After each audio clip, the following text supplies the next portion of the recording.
Hello and welcome to McLaren Port Huron's Today's Health Program. I'm your host, Michelle Baker. Many in our area are aware of the construction and renovation project currently underway at McLaren Port Huron.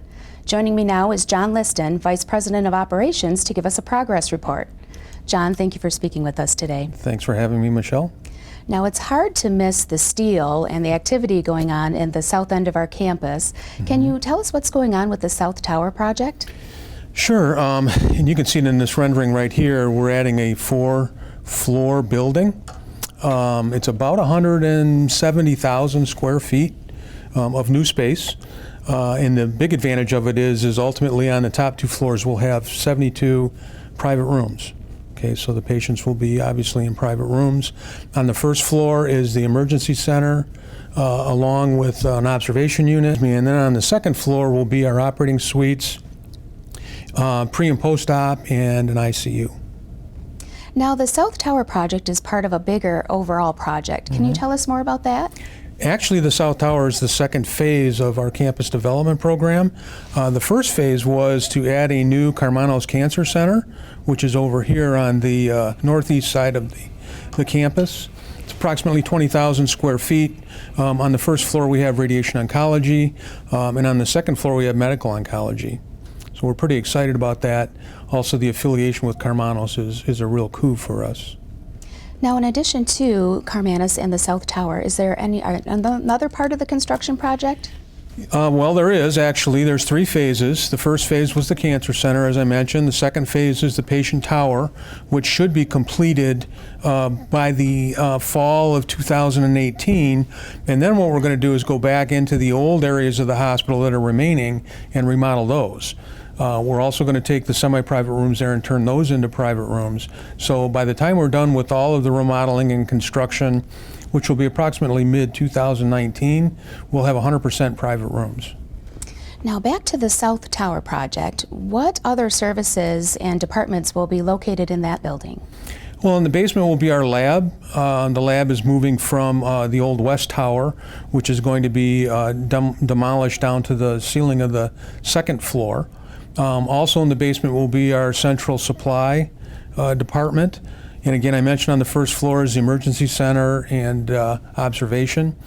And on the second floor, there'll be 8 ORs. We currently have 4 ORs in the Wismer building adjacent to the new building, but the inpatient ORs over in this building are going to be relocated adjacent to the Wismer ORs. So we'll have 8 ORs. It'll make it much more convenient for patients, for their families, for physicians, for staff as well. Also on the second floor is ICU. We're going from a 12-bed ICU to an 18-bed ICU, so we're adding 6 beds. And on the third and fourth floor of the building will be med-surg units, and each floor will have 36 private rooms. So a total of 72 private rooms in the whole building.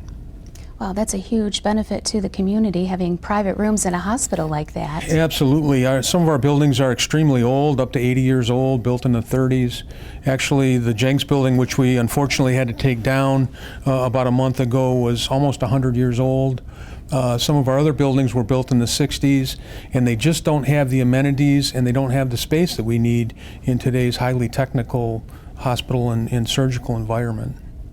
Now, John, with any large project, there are bound to be rumors. Are there any rumors that you would like to address? Well, not so much rumors, but we added valet parking back when we started this process, before we opened the cancer center, essentially because we lost so many parking spaces due to the construction. And everybody loves valet, so the rumor has it was going to go away. It's not going to go away. We're going to keep valet. Once we open the new building, valet will have a permanent home at the main entrance. Right now, our guides that we have that are helping people throughout the hospital are going to also stay. They've been very helpful, and I think the community really enjoys having that. Yeah, there's sure to be some happy customers with that staying. Now, how is the construction and renovation project being funded? Well, actually, when we joined McLaren 2014, it was part of our deal with McLaren to take a look at our campus and develop a master facility plan, which is what we did. The cost estimate right now is about $162 million. Of that, the hospital here locally is going to pay $50 million, and the balance is going to be paid by McLaren. We did go out and issue taxable or tax-exempt bonds. We also have the foundation, which is raising $5 million from the community, so the community will also have some input. So that's how we're financing it right now. Now, what are the timelines for the different phases to be completed? Well, again, the Cancer Center opened last July, so it's almost been a year since it's been open. We hope to have this tower at least closed in by the end of this calendar year, so that the crews will be able to work on the inside throughout the winter months. Tentatively, that building will be open in October of 2018. And then after we start moving departments from other areas of the hospital, we'll go back into the old hospital and start the remodeling process, which will probably take us into mid-2019. Now, John, the growth at McLaren Port Huron certainly has generated a lot of excitement amongst employees and community members. Do you have any closing comments? It's just an exciting time to be part of the hospital. We're a very old institution. 1881 we were founded. Some of our buildings reflect that and definitely need some additional space and need to be refurbished. So we hope that at the end of the day the community will be happy. We'll have all private rooms. It'll be nice and new, and everybody likes a new building. John, this has been great information. Thank you for joining us today. Thank you, Michelle.